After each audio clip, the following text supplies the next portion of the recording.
Aware of the whole body sitting and breathing.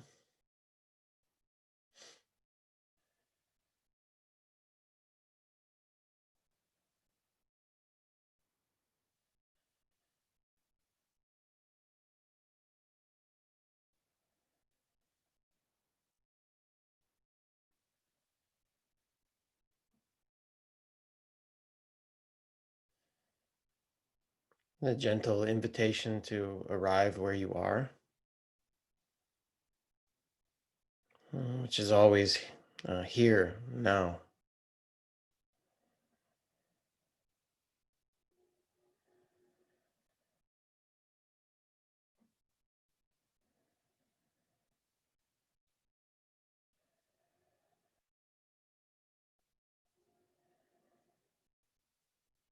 And awareness fully present and functioning, allowing you to have this human experience, whatever it is for you right now.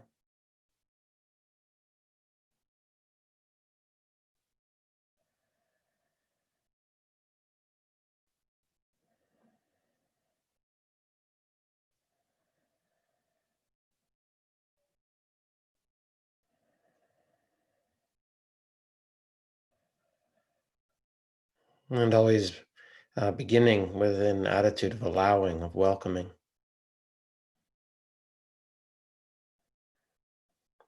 toward whatever is present in the field of experience, in the field of your own experience.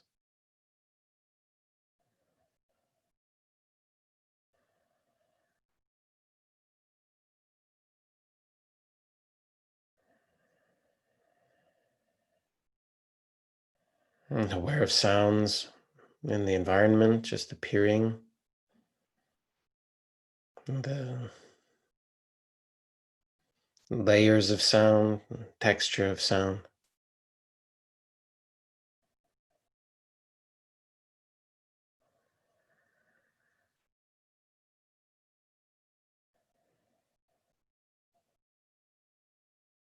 Attending to hearing, to sounds, highlights the receptive nature of awareness. It highlights the aspect that you don't need to do something to be aware.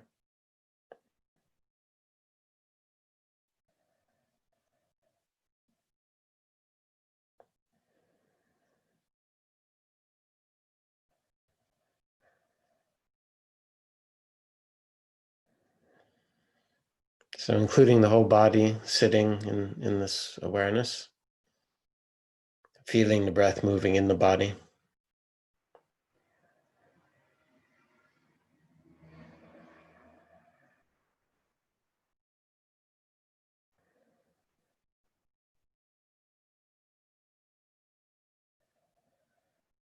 And just connecting with the breath sensations, aware with the flow of breath sensations moment by moment, and wherever you feel them in the body.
without cultivating some stability, it can be fairly challenging to watch the mind and to see uh, the deeper layers or the subtleties. Just kind of see deeply into the subtleties of your own experience.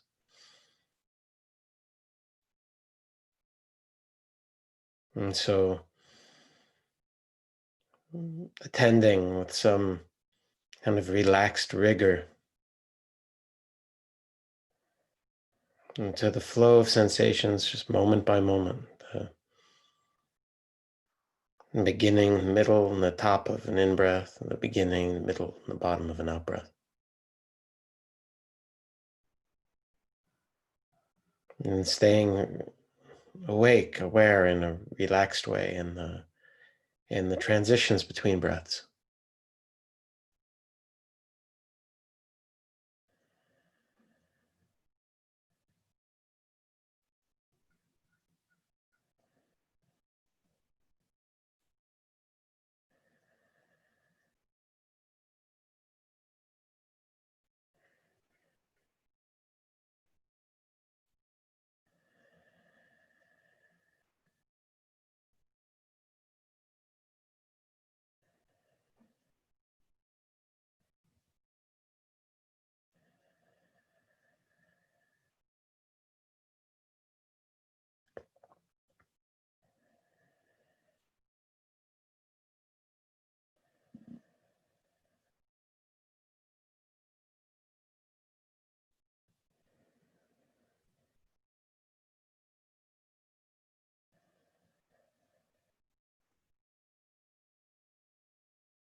Our habitual mode is to kind of be in a doing activity. And although we have some rigor with the awareness, with the remembering, the connecting, and the coming back, the attitude is much more one of being along for the ride with experience. Experience is just arising and moving and changing from moment to moment. And so even with the breathing, it's like a passenger along for the ride. You don't need to do the breathing. You don't need to make anything happen. Just to be here for it, witnessing.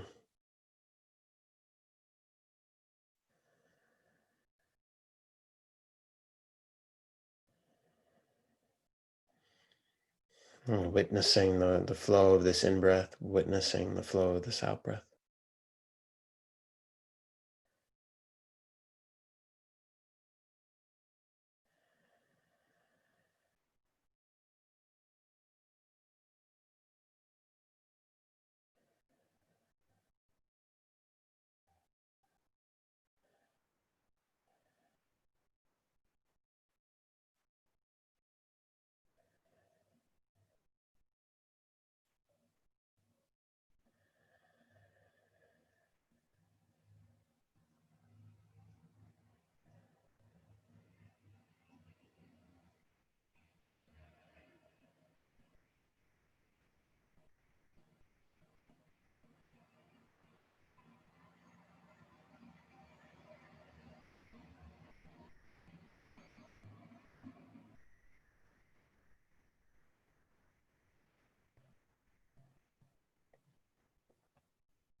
featuring the breathing, and then when other states or thoughts or sensations, sounds arise, just including them in awareness. You can attend to whatever appears in the field in the same way you attend to the breathing.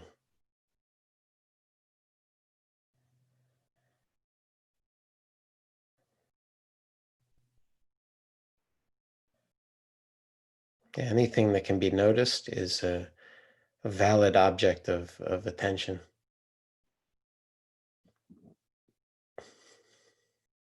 It is a valid part of the curriculum of practice. Featuring the breathing as a support for stability.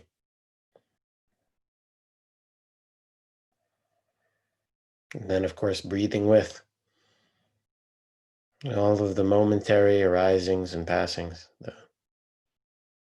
field of body and mind unfolding, changing moment by moment.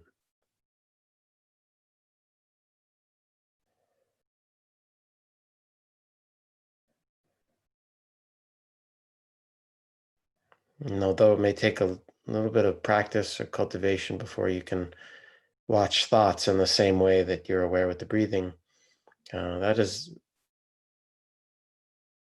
something that is very available. It's not far away.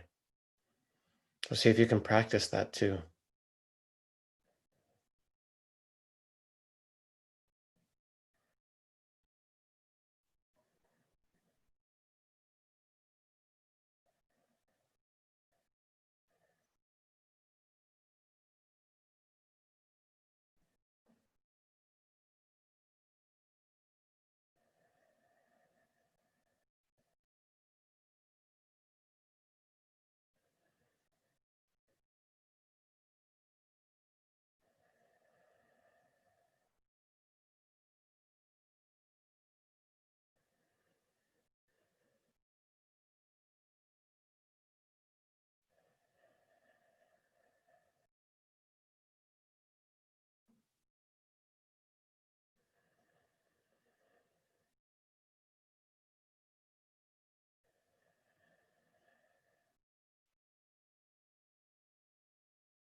Morning, everyone.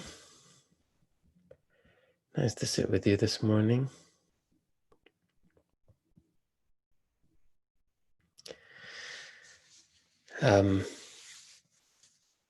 Just a little teaching reflection for today.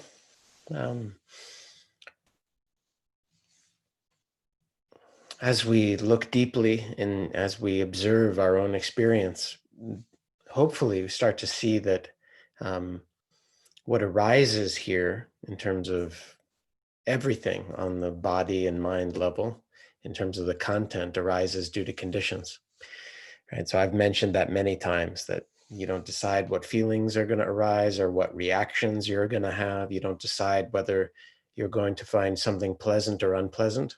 Those are conditioned phenomena. You may not want to have some emotional response to something, but that's the emotion that comes up. Same with your thoughts. Your thoughts come unbidden, right? And I'm sure you notice that as you sit.